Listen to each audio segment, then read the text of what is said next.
አለን የምታስታውሱት ዜማ ነው። ሐዋርያቲሁ ከበበ እግረ አርዳኢሁ ሐጸበ ኮኖሙ አበ ወእመ ወመሃሮሙ ጥበበ ሃሌሉያ። ሁሌ የምንለው ቃል ነው። ሐዋርያቱን ደቀ መዛሙርቱን እግራቸውን አጠበ፣ ሐጸበ ኮኖሙ አበ ወእመ አባትና እናት ሆናቸው፣ ወመሃሮሙ ጥበበ ጥበብንም ማስተማራቸው። ሃሌሉያ።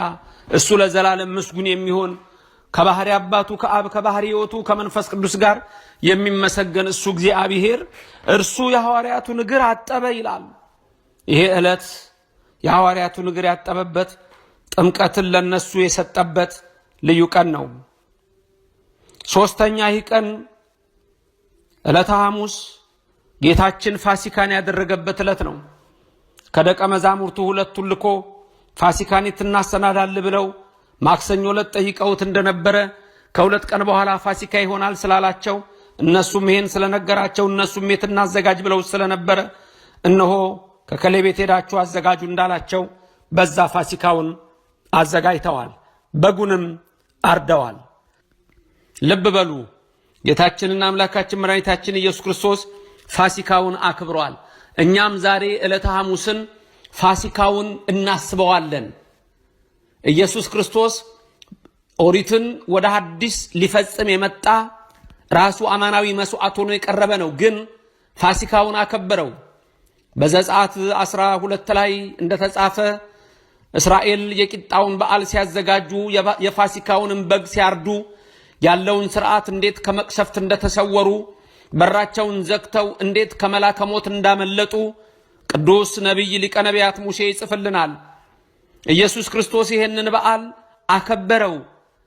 ልብ በሉ፣ በማቴዎስ 5:17 እንደምታዩት እኔ የመጣሁት ሕግና ነቢያትን ለመሻር አይደለም ለፈጽማቸው ነው እንዳለ በ8 ቀን ወደ ቤተ ግዝረት በ40 ቀን ወደ ቤተ መቅደስ እናቱ ድንግል ማርያም አባቱ ዮሴፍ ይዘውት እንደሄዱ እነሆ ሕግን እየፈጸመ እንዳደገ ሕግ ጠባያዊን ሕግ መጽሐፋዊን እየፈጸመ አደገ እንዳለ ሊቁ ዲዮስቆሮስ በበሕቅ ልህቀ በየጥቂቱ አደገ ብሎ በ30 ዘመኑ ተጠምቆ በ33 ዓመቱ ሊሰቀልልን የወደደ የሁላችን አምላክ መድኃኒታችን ኢየሱስ ክርስቶስ የፋሲካን በዓል አደረገ። ዛሬ እኛ ኢትዮጵያውያን ብቻ ይሄን ቀን እናስበዋለን። አዎ በዚህ ቀን ጉልባን የሚባል ንፍሮ ይቀቀላል። ይሄ ራሱን የቻለ ምስጢር አለው።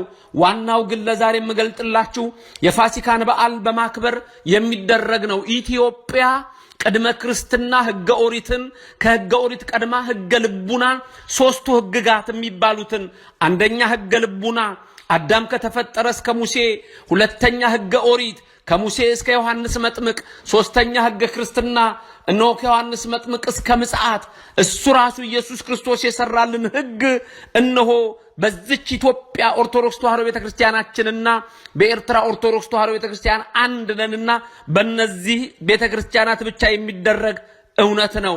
ስለዚህ ጉልባኑ ይቀቀላል። ያም ጉልባን የሚቀቀለው ያንን የአይሁድን ፋሲካ በዓል ለማሰብ ነው። በዕለተ ሐሙስ ምን አደረገልኝ አምላኬ? ፋሲካን አደረገ። ከዛም አራተኛው ሚስጥረ ቁርባንን ሰራ።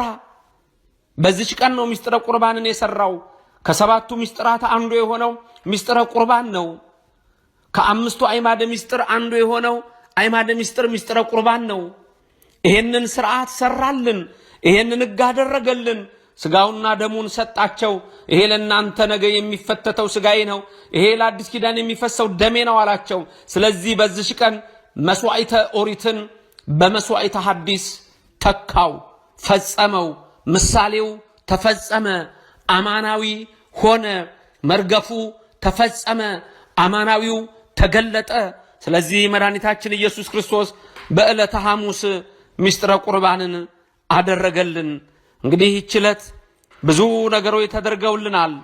አዎ በጸለየው ያ ጸሎት እኛም ከመከራ እንድንሰውር እንድንጸልይ ዘንድ አብነታችን ነው። ትህትናው እግርን